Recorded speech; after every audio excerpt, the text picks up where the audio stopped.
स्वागत। ब्रेक के बाद आप देख रहे हैं डीडी न्यूज पर। इस वक्त आप बात करेंगे उपचुनावों की सियासी हलचल की। दिल्ली के पूर्व मुख्यमंत्री और आम आदमी पार्टी के सुप्रीमो इन दिनों गुजरात में और अपनी पार्टी के उम्मीदवार के पक्ष में कांग्रेस और बीजेपी पर जोरदार हमला भी बोल रहे हैं। लेकिन दिल्ली की मुख्यमंत्री रेखा गुप्ता पंजाब में है और आम आदमी पार्टी को कटघरे में खड़ा कर रही हैं। वो रेखा गुप्ता ने दावा किया कि केजरीवाल और उनकी टीम के खिलाफ भ्रष्टाचार मामले में कुछ नए मामले भी दर्ज किए गए हैं। जो लोग वर्तमान में जमानत पर हैं उन्हें जल्द ही जेल भी हो सकती है। भाजपा उम्मीदवार जीवन गुप्ता के प्रचार के लिए रेखा गुप्ता केजरीवाल पर आरोप लगा रही हैं कि वो राज्यसभा में खुद जाने के लिए मौजूदा सांसद को उपचुनाव लड़वा रहे हैं वहां पर लुधियाना से। रेखा गुप्ता ने आरोप लगाया कि केजरीवाल अपने खारिज मंत्रियों और अधिकारियों को पंजाब लेकर आ गए हैं। वो पंजाब सरकार का लाभ उठा रहे हैं, यहां पर ऐश कर रहे हैं। आपने राज्य से भ्रष्टाचार मिटाने का दावा किया था, लेकिन उन्होंने यहां बुलेट ट्रेन के बजाय चिट्ठा एक्सप्रेस चला दी। अब ड्रग्स स्कूलों के बाहर और हर गांव और शहर में उपलब्ध है। कांग्रेस के उम्मीदवार भारत भूषण आशु ने आम आदमी पार्टी के समर्थकों से अपनी पंजाबी अंतरात्मा को पहचानने की अपील की और उन्हें याद दिलाया कि कैसे बाहरी लोगों को लाभ पहुंचाने के लिए दिल्ली नेतृत्व द्वारा पंजाबी कार्यकर्ताओं की अनदेखी की गई है। जाहिर है कि आम आदमी पार्टी के दिल्ली शाखा की बड़ी कवायद को पंजाब में एक सियासी मुद्दा बना दिया गया है। भगवंत मान के बदले पंजाब में केजरीवाल की बड़ी सक्रियता ने विपक्ष को उपचुनाव में एक बड़ा मुद्दा भी दे दिया है, क्योंकि केजरीवाल बड़े सक्रिय हैं लुधियाना उपचुनाव को लेकर के। उन्होंने तो यहां तक कह दिया कि आज जिताइए, कल ही उनको मान सरकार में मंत्री बनवा देंगे। तो दिल्ली के पूर्व सीएम अरविंद केजरीवाल ने अपने उम्मीदवार के पक्ष में वोट देने की अपील की। जरा सुनिए उनकी बात। को वोट देते हैं वही उनके पास चला जाता है।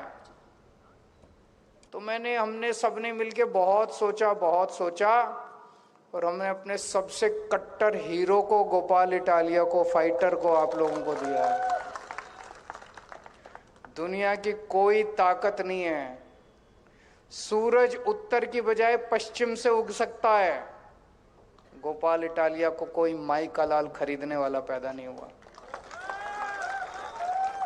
कोई नहीं खरीद सकता गोपाल इटालिया को। आप बेहिचक होके इस बार गोपाल इटालिया को भारी बहुमत से जिताइए, गोपाल इटालिया टूटेगा नहीं।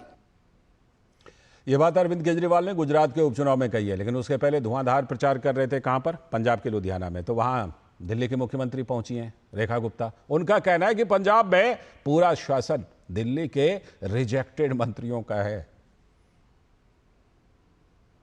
पंजाब में बैठ करके पंजाब पे शासन करना चाहते हो?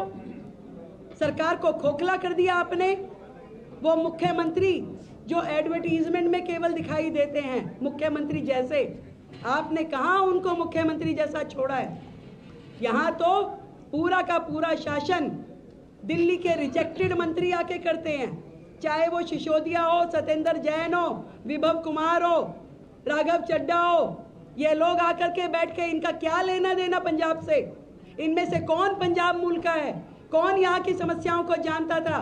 केवल सत्ता के लोभी हैं ये। तो बड़ा मुद्दा बन रहा है ये बाहरी वाला, यानी कि दिल्ली से जाके कब्जा जमाने वाला। गुरमीत सिंह हमारे संवाददाता जुड़ चुके हैं इस खबर पर और ज्यादा जानकारी के साथ, जो वहां के उपचुनावों पर नजर रखे हुए हैं। गुरमीत, जिस तरह से ये पूरा का पूरा मुद्दा भारतीय जनता पार्टी भी उठा रही है, कांग्रेस भी उठा रही है कि भाई ये तो दिल्ली से आकर इन्होंने कब्जा, दिल्ली से हटाए गए, यहाँ के सबने मिलकर कब्जा कर लिया। लेकिन लगता है आम आदमी पार्टी ने बड़ा फुल प्रूफ प्लान बनाया है कि इनको वहां से लड़ाएंगे, अगर जीत जाते हैं मंत्री बनवाएंगे, केजरीवाल जी शायद राज्यसभा जाएंगे।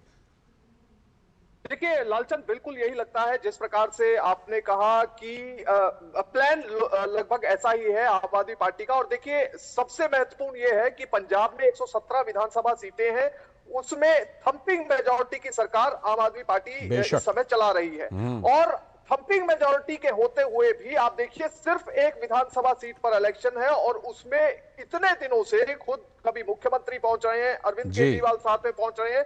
तो बड़े स्तर पर आम आदमी पार्टी ने ताकत झोंकी हुई है, कई तरह के दावे कर रही है आम आदमी पार्टी। वहीं दूसरी तरफ बीजेपी की ओर से गुरमीत, लुधियाना में मुकाबला कैसा है? मतलब सीधा मुकाबला या तीन कोने का है? कुछ ऐसा दिख रहा है?